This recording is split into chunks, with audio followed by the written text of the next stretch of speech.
Salve, boa noite galera, ou boa tarde. A nossa aula de hoje, história. A gente, se der tempo, para o vídeo não ficar muito longo, se der tempo, nós vamos ver 3 assuntos hoje. Nós vamos falar sobre as reformas pombalinas, dando seguimento ao nosso cronograma de história.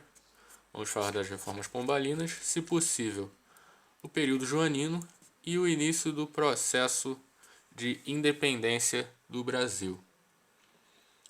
Vou tentar não me alongar muito nessa aula para a gente poder matar esses 3 temas num só vídeo. Se não for possível, a gente continua na próxima aula, na semana que vem. Eu já tinha mandado um material para vocês, alguns slides sobre esses 3 assuntos. Mandei inclusive algumas questões comentadas para vocês, naquele período logo que fechou o curso, logo que o curso parou. Para vocês não ficarem sem material também para estudar durante esse tempo. E agora, nesse sistema online, a gente vai ter uma aula um pouco mais, eu não vou dizer aprofundada, mas um pouco mais explicativa, mais didática sobre esses assuntos. Eu vou mandar daqui a pouco também no aplicativo outras questões sobre esses assuntos. Não faria o menor sentido a gente fazer questões que vocês já viram e já corrigiram. Então eu selecionei mais algumas questões diferentes dessas que eu mandei antes, para a gente poder continuar trabalhando esse tema, porque principalmente o período joanino e processo de independência são temas bem recorrentes na prova da ESA. As reformas pombalinas, embora isso caia, seja um tema que caia também na prova de vocês, não é tão frequente, Tanto que vocês devem ter observado que não tem tantas questões assim sobre esse assunto. Mas é um assunto que já caiu pelo menos umas 4 vezes aí na ESA, dos últimos anos. Então, a gente vai trabalhar todos esses assuntos nessa aula de hoje, como eu disse, se der tempo. E vamos resolver mais algumas questões. Do mesmo jeito que a gente fez na aula de geografia semana passada. Vocês vão assistir o vídeo da aula, depois as questões do material vão estar lá disponíveis para vocês no aplicativo. Vou estar online para tirar as dúvidas de vocês sobre as questões, para tirar dúvidas sobre a aula, sobre qualquer assunto referente à aula de hoje. E depois eu vou postar mais um vídeo corrigindo essas questões que eu mandei para vocês. Beleza? Então, sem mais delongas, vamos lá. Reformas pombalinas. Para contextualizar, a gente está vivendo na Europa o período do Iluminismo. O Iluminismo vai ser um período, não exatamente um período político, ele vai influenciar na política, mas vai ser um período filosófico, onde a mentalidade dos estados europeus ela vai começar a mudar um pouco. Você tinha os estados absolutistas, que eram chamados do Antigo Regime, e que viviam uma cultura, no que diz respeito à divisão social, vamos dizer assim, algo um pouco semelhante do que era vivido na Idade Média, nos reinos da Idade Média. Aquela influência da igreja que começou a se perder no período das grandes navegações, mas depois a igreja conseguiu recuperar parte do seu prestígio, e aquela mentalidade também da figura do rei como sendo um representante divino, o rei com poder absoluto, daí o nome absolutismo. O iluminismo ele vai ser uma cadeia de pensamentos, construída por alguns filósofos, que vai começar a mudar essa realidade, vai começar a mudar a forma, principalmente dos políticos, de verem a sua administração. Você vai ter um declínio desse período do Antigo Regime, desses governos absolutistas, e você vai ver muitos movimentos na Europa seguindo essa ideologia iluminista. O mais famoso deles, a Revolução Francesa de 1789. A gente viu em algumas aulas anteriores falando sobre as revoltas coloniais.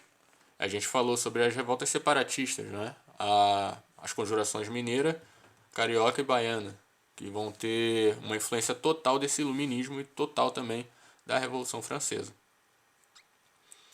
Só que, assim como os outros estados europeus, Portugal também começa a se voltar para essa ideologia absoluta, essa ideologia iluminista, perdão. Só que Portugal, diferente de alguns outros estados, ele era completamente atrasado tanto em questão de cultura quanto em questão de economia. A gente aqui está falando de século XVIII. Portugal não era mais aquela potência econômica que era no século XVI. Os motivos a gente bem sabe que começaram ali principalmente com o período da União Ibérica e depois das invasões. Então Portugal está totalmente atrasado em relação aos outros estados europeus. Nesse contexto, Portugal, na tentativa de seguir essa mentalidade iluminista, ela vai escolher, vamos dizer assim, o rei de Portugal ele vai escolher uma pessoa que siga essa mentalidade iluminista, até para poder reorganizar tanto a estrutura colonial de Portugal, quanto a estrutura política, a estrutura econômica do Estado português. Para isso, para realizar essa tarefa, essa missão, vamos dizer assim, o rei de Portugal, Dom José I, ele vai nomear o Marquês de Pombal, que era o primeiro-ministro português, como administrador da colônia brasileira. Como coloquei aí no slide, Marquês de Pombal, em 1750, ou seja, exatamente no meio do século XVIII, se torna o administrador do Brasil, enviado pela coroa portuguesa. A Europa era influenciada pelo iluminismo e em muitos estados europeus surgem os reis chamados déspotas esclarecidos. O Marquês de Pombal será responsável pelas seguintes mudanças. Então, esses déspotas esclarecidos nada mais eram, para simplificar, do que os reis europeus que começaram a aderir ao iluminismo, aderir às ideias iluministas.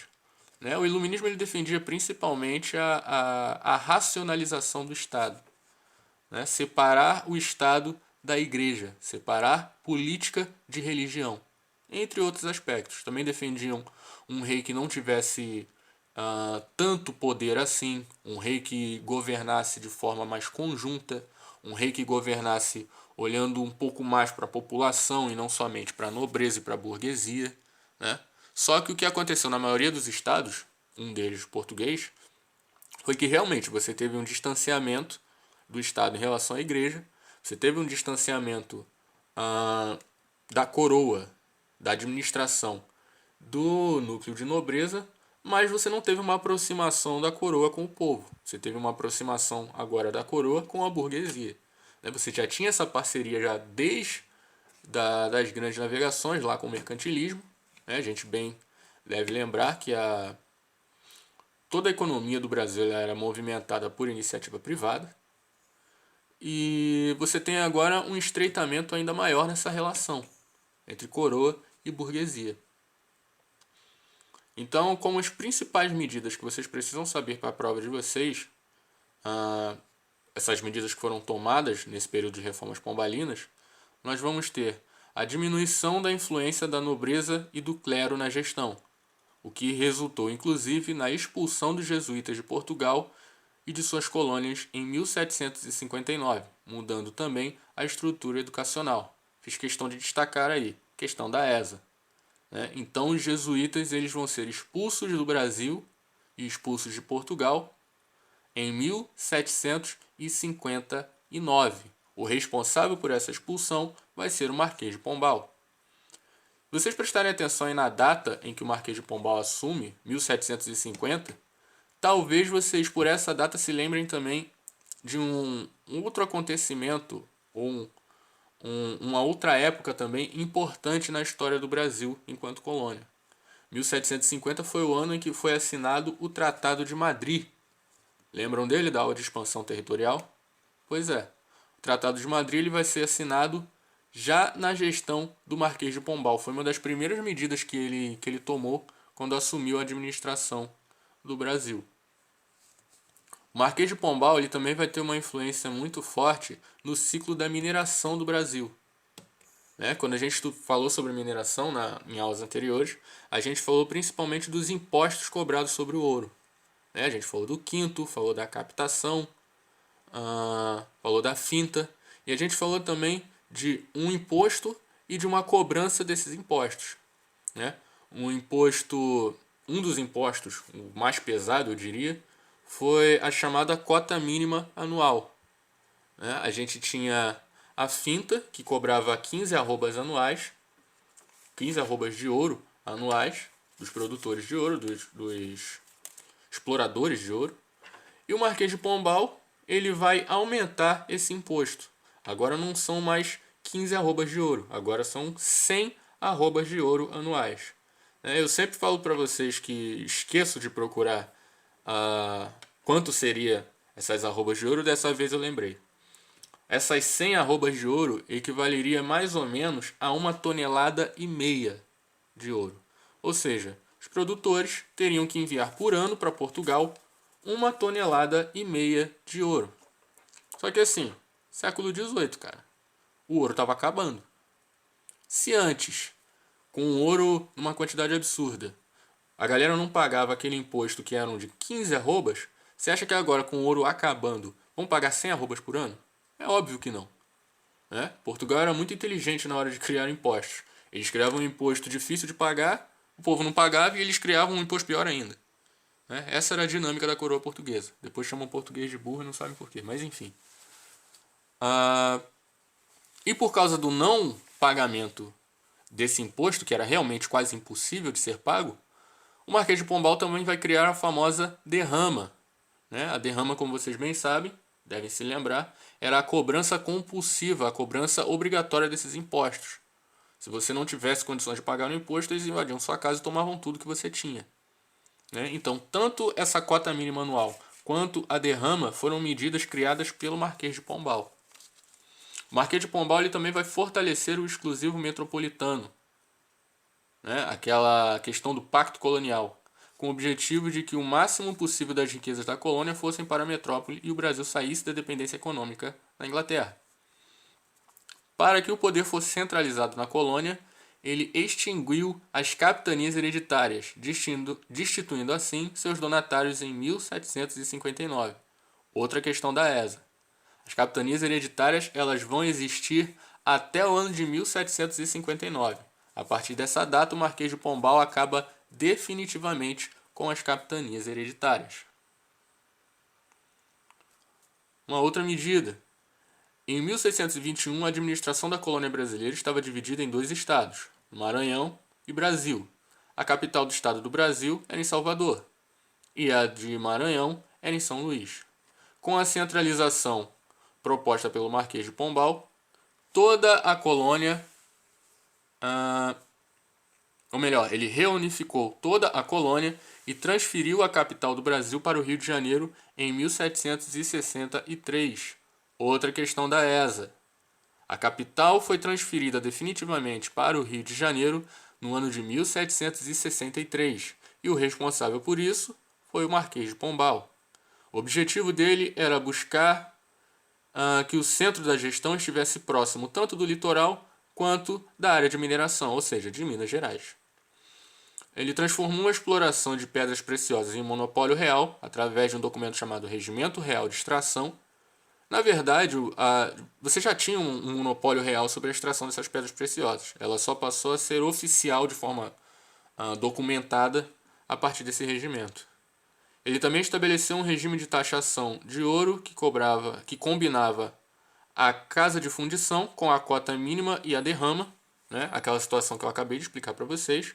Tanto o imposto da cota mínima quanto as medidas de cobrança, que ficaram conhecidas como derrama, foram criados pelo Marquês de Pombal. E ele também criou a Companhia Geral do Comércio do Grão-Pará e Maranhão para explorar a região da Amazônia e criou a Companhia Geral do Comércio de Pernambuco e Paraíba para explorar o Nordeste. Essa Companhia de Exploração da Amazônia foi criada em 1755 e a Companhia de Exploração do Nordeste foi criada em 1759. Marquês de Pombal ele vai ficar como administrador do Brasil até o ano de 1777. A partir desse ano, alguns anos antes, na verdade, Dona Maria I vai suceder Dom José no trono português e Marquês de Pombal ele foi destituído do seu cargo. Ele tinha, por conta da própria Maria I, ele tinha uma oposição muito grande vinda por parte da corte portuguesa. Então ele é destituído do cargo e a rainha ela vai revogar muitas das medidas do Marquês de Pombal, né? As principais mesmo, elas acabaram permanecendo, mas algumas delas, né, melhor dizendo. Mas de algumas dessas medidas que acabaram com o afastamento do Marquês de Pombal desse cargo foram o fim dessas companhias gerais de comércio, tanto a do Norte quanto a do Nordeste, e a questão das manufaturas. O Marquês de Pombal, eu acabei não me lembrando de colocar isso no material de vocês, mas é bom que vocês anotem. O Marquês de Pombal ele vai liberar a produção de manufaturas no Brasil. Você tinha uma proibição dessas manufaturas desde lá do início do período colonial, desde lá do século XVI, e o Marquês de Pombal ele vai liberar essas manufaturas. Por que ele faz isso? Vocês bem devem lembrar que depois das trevas portuguesas, depois de expulsar os holandeses, os portugueses estavam completamente quebrados. Então, para tentar amenizar esses problemas econômicos, os portugueses eles fizeram aliança com um país. Que país era esse? A Inglaterra. Só que esses acordos eles acabaram favorecendo muito mais a Inglaterra do que Portugal. Todos os produtos manufaturados ingleses basicamente eram muito mais consumidos no Brasil. O Brasil ele não tinha uma produção interna, então você tinha a colônia brasileira gerando um lucro absurdo para a Inglaterra, um lucro muito maior do que gerava para a própria metrópole, que era Portugal. Então o Marquês de Pombal ele vai liberar essas manufaturas para que o Brasil ele possa ter uma produção interna e assim ele possa exportar esses produtos e através disso a coroa portuguesa ter uma arrecadação de imposto um pouco maior sobre esses produtos. Não dá muito certo porque mesmo que agora você tenha uma produção interna no Brasil, os produtos ingleses eles já tinham ganho o mercado e os produtos brasileiros eles não tinham condições de concorrer com isso. Então acabou que não adiantou muito. E quando ele sai do cargo no reinado de Maria I, ela vai também proibir de novo essas manufaturas. Então, o Marquês de Pombal ele libera as manufaturas e depois que ele sai, a rainha proíbe novamente. Então, de Marquês de Pombal, parece pouca coisa, mas é isso que cai em prova. Até hoje nunca caiu em prova alguma coisa além disso, desses pontos. Tanto que eu coloquei em tópicos, até para facilitar tanto o estudo quanto a compreensão de vocês. Beleza? Do Marquês de Pombal, a gente vai partir para o período joanino. Eu estou vendo que provavelmente a gente não vai conseguir falar sobre o processo de independência por causa do tempo. Mas vamos tentar matar esse assunto de período joanino. Período joanino a gente vai entender como o período em que o rei Dom João VI e a sua família, junto com sua corte, vão se mudar, entre aspas, entre 1 milhão de aspas aí, para o Brasil e vão administrar Portugal daqui da colônia, daqui do Brasil. Os antecedentes. Não pensem vocês que a família real veio para cá de férias, Ou porque o rei, ou porque Dom João, na época ainda não era Dom João VI, ele era o príncipe regente, achou que seria muito maneiro vir administrar a coroa portuguesa sentado numa cadeira de praia no litoral do Rio de Janeiro. Você já tinha um projeto sendo iniciado desde o século XVIII para tentar trazer essa administração portuguesa para o Brasil. Só que isso aconteceu em 1808, não foi por causa de nenhum plano da coroa, foi por motivo de força maior. Você vai ter em 1789 a Revolução Francesa. A partir de 1792, por causa desse contexto de Revolução Francesa, a França vai entrar em conflito com outros países da Europa. Você vai ter uma ideia republicana, uma ideia fortemente iluminista se levantando na França. Em contrapartida, você vai ter no resto da Europa ainda uma resistência do absolutismo. Mesmo com a influência iluminista, o absolutismo na prática ele ainda acontecia. Mesmo com o advento dos déspotas esclarecidos, que eles tenham mudado um pouco seu modelo de gestão, na prática o rei continuava sendo absoluto. Então você vai ter conflitos entre França e outras nações exatamente por causa disso. Aí em 1799, quando a Revolução Francesa ela acaba, o famoso Napoleão Bonaparte ele vai assumir o trono da França. E através de um golpe de Estado, em 1804, ele se autoproclama imperador da França. A ideia de Napoleão, a era napoleônica ela não cai na prova de vocês. Para quem for fazer SpaceX, cai. Né? A gente provavelmente no segundo semestre vai ter algumas aulas sobre isso. Mas para vocês que vão fazer a ESA, a única coisa que a gente vai ver de era napoleônica é nesse período joanino.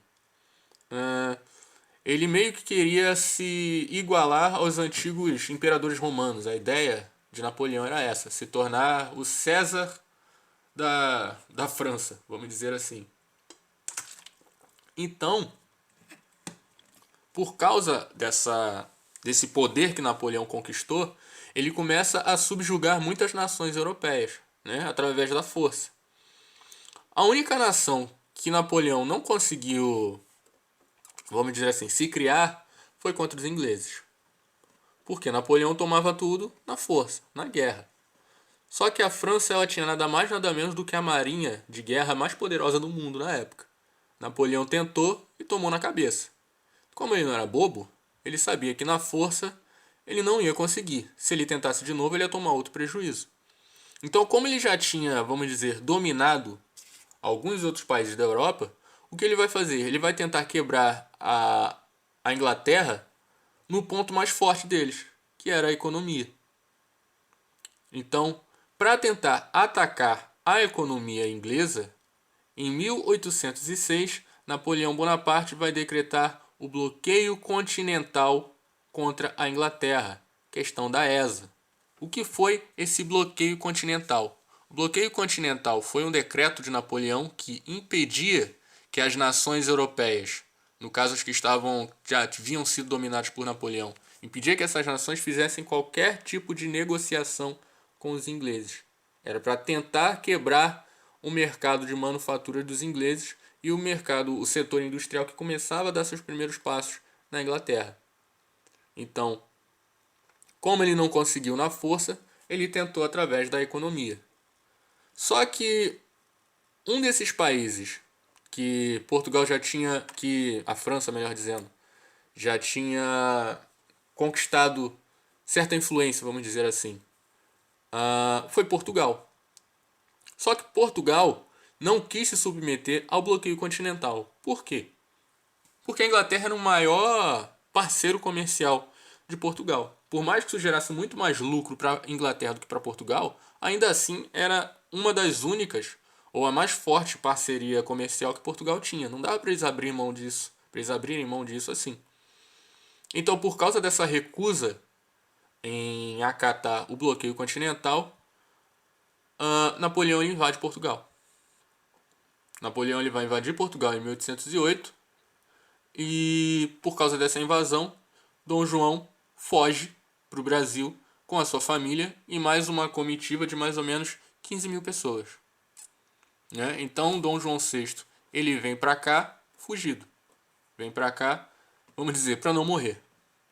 Ele vem em 1808, atraca na Bahia e alguns dias depois ele vem para a capital, vem para o Rio de Janeiro. O Rio de Janeiro passa a ser a capital não só do Brasil, mas a capital administrativa de Portugal.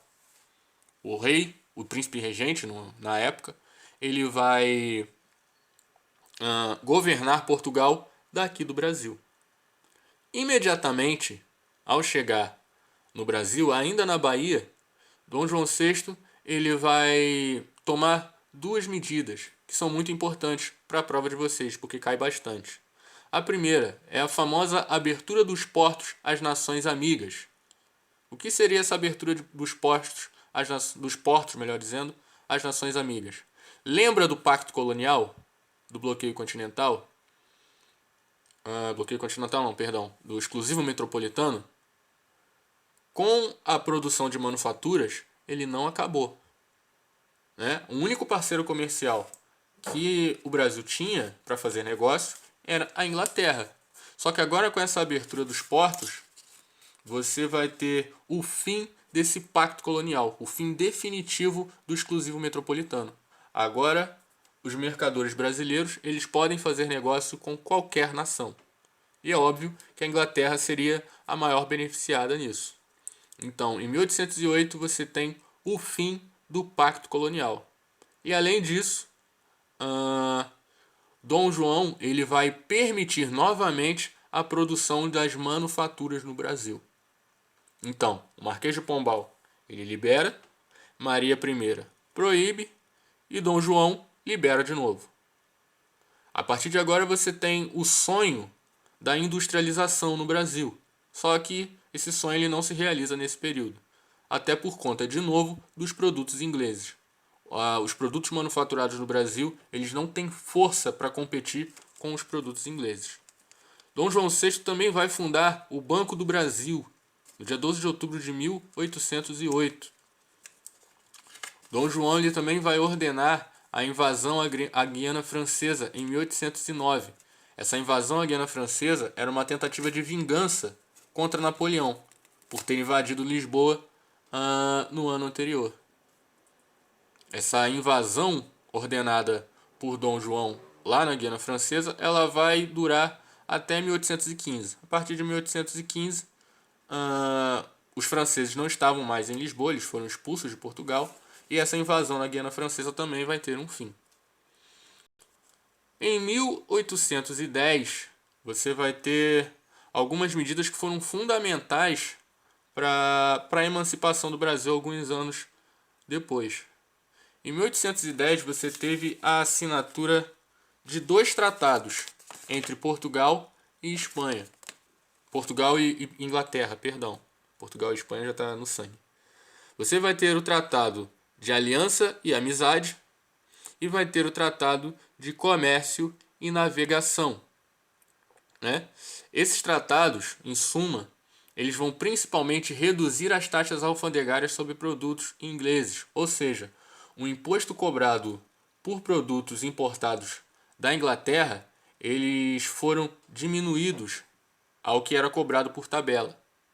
Dos outros países, você tinha uma taxa de 24% de imposto sobre o preço do produto.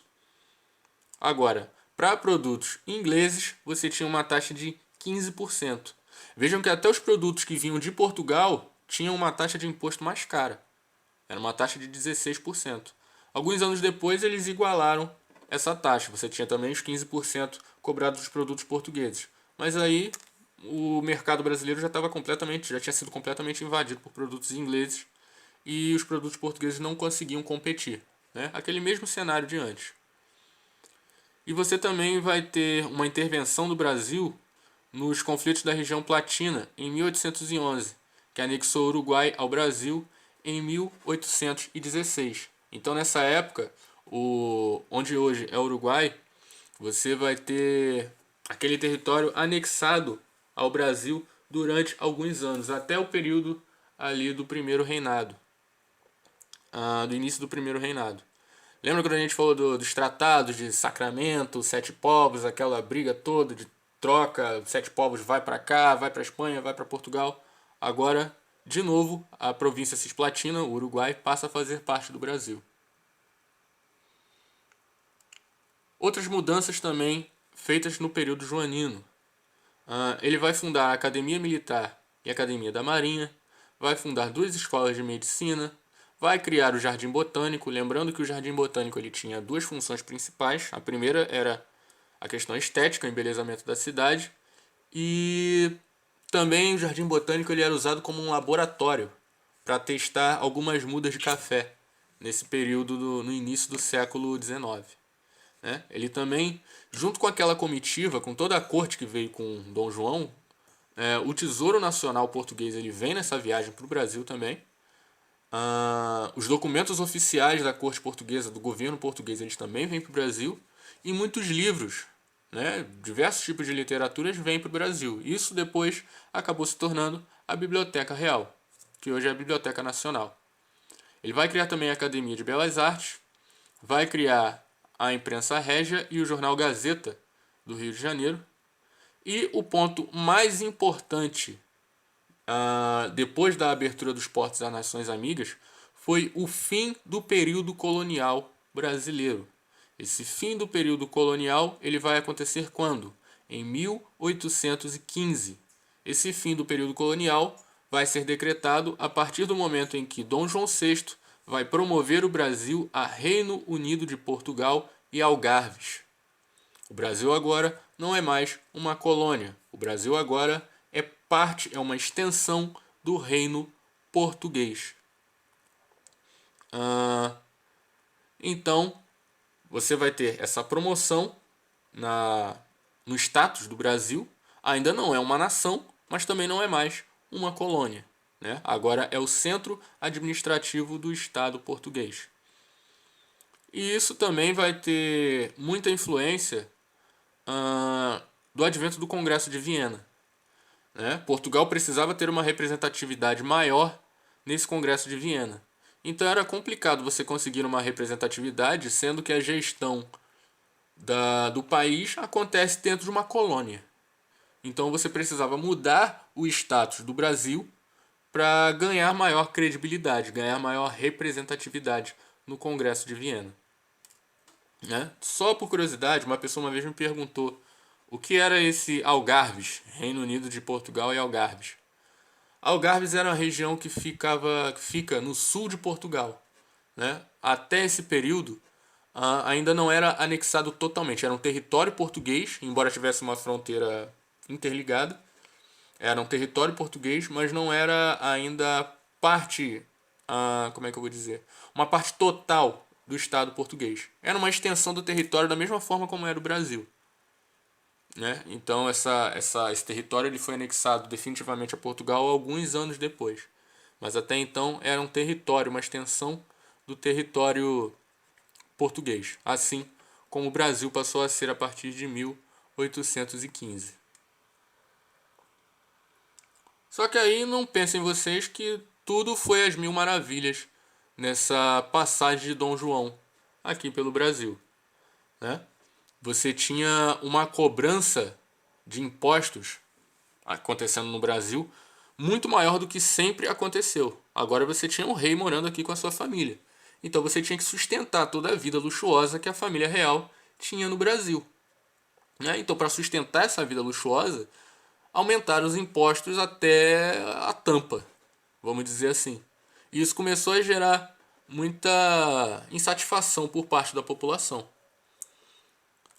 Lá em 1817, você vai ter o quarto movimento separatista da história do Brasil, mas que foi o primeiro que realmente aconteceu, que foi a Revolução Pernambucana, né? Você teve a Conjuração Baiana, a Conjuração Mineira, a Conjuração Carioca, mas todas ficaram apenas no plano das ideias.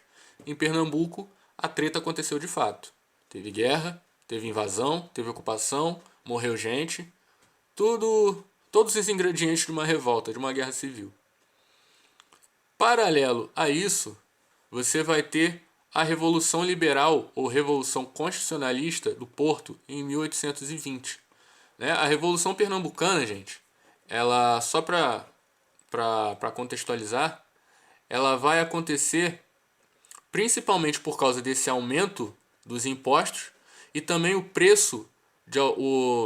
a queda do preço dos principais produtos produzidos em Pernambuco. Produtos produzidos foi ótimo. Pernambuco ainda vai ser um grande produtor de açúcar, ainda nessa época, e também vai ter uma forte produção de algodão nesse período. Só que por causa da queda dos preços tanto do açúcar quanto do algodão, esses produtos que eram gerados em Pernambuco, eles não conseguiram competir no mercado internacional. Por quê? Eles tinham que competir com o açúcar holandês, a gente falou disso de outras aulas, um açúcar que era mais barato e melhor do que o açúcar brasileiro. E na questão do algodão, eles tinham que concorrer com o algodão que era produzido nos Estados Unidos. E os Estados Unidos eram os maiores produtores de algodão naquele período. Então você teve uma crise econômica acontecendo em Pernambuco muito grande nesse período por causa desses dois fatores. Sem falar também de uma seca que acabou acontecendo em 1816 lá em Recife, que trouxe um prejuízo gigantesco para essas plantações, né? É uma lavoura que já vinha sofrendo com prejuízos e agora com essa seca as coisas só pioram. Então a Revolução Pernambucana ela vai estourar principalmente por causa desses fatores, né? A insatisfação com os impostos e todos esses prejuízos na produção e comercialização do açúcar e do algodão. A Revolução do Porto, em 1820, ela vai acontecer principalmente por causa da ausência da família real em Portugal. Você tinha alguns grupos e praticamente todos eles eram contrários às medidas tomadas por Dom João. Dom João ele aumentou muito a autonomia do Brasil nesse período em que ele esteve aqui. O Brasil ele tinha agora uma liberdade econômica e começava a ter também uma certa liberdade política. O fato do Brasil não ser mais uma colônia portuguesa passou a dar ainda mais prejuízos a Portugal. Com o exclusivo metropolitano, com o Pacto Colonial, Portugal ainda tinha alguma garantia de algum lucro sendo tirado do Brasil. Agora, com a abertura dos portos e o fim do Pacto Colonial, isso caiu por terra. Então, os portugueses, é óbvio que eles não iam ficar satisfeitos com isso, principalmente a burguesia de Portugal. Então, das principais exigências que esses revolucionários eles faziam era a volta de Dom João para Portugal, a volta da família real. Eles já tinham criado um governo provisório lá em Portugal e a revolta ela começou a tomar proporções muito maiores. Ela começou na cidade do Porto, se estendeu até a capital Lisboa e em pouco tempo já tinha tomado todo o país, toda a nação portuguesa. Quando Dom João tomou conhecimento disso, ele meio que entrou em desespero. Então ele tinha duas opções. Ou ele voltava para Portugal, ou ele mandava um representante. O representante que ele pretendia mandar era o filho dele, o príncipe herdeiro, que era Dom Pedro. Só que ele não queria fazer nenhuma coisa nem outra. Aí, não satisfeito, ainda além de toda essa treta, essa revolução do Porto ela acaba chegando também no Brasil. Em 1821, você vai ter uma manifestação que aconteceu no Rio de Janeiro em prol dessa revolução, em prol da Constituição que eles estavam pretendendo criar nessa Revolução do Porto. Como representante, antes de mandar para Portugal, Dom João envia Dom Pedro para o centro do Rio de Janeiro para tentar amenizar as coisas nessa manifestação que estava acontecendo. Só que não adiantou de nada. Dom Pedro ele serviu mais como garoto de recado do que propriamente dito como representante da coroa. Os manifestantes eles exigiram que Dom João jurasse lealdade à Constituição que estava sendo elaborada em Portugal e que ele retornasse à metrópole. E, diante de toda a pressão, Dom João ele acaba não conseguindo mais resistir. E no dia 26 de abril de 1821, Dom João VI ele volta a Portugal e deixa no Brasil Dom Pedro como um príncipe regente, representante da coroa portuguesa no Brasil. A gente vai ver na próxima aula o processo de independência propriamente dito e ver o quanto todas essas medidas tomadas no período joanino acabaram influenciando e meio que facilitando esse processo de independência que aconteceria no Brasil nos anos seguintes, nos meses seguintes, vamos dizer assim. Beleza, galera? Caramba, deu quase 40 minutos de aula. Mandei o material para vocês. Vão fazendo as questões, vou estar disponível, como sempre. Vou estar disponível aqui para vocês, para tirar suas dúvidas, para ajudar vocês a fazer as questões e também para tirar qualquer dúvida que vocês tenham sobre esse assunto. E daqui a pouco eu vou postar um vídeo corrigindo as questões, beleza? Então até daqui a pouco.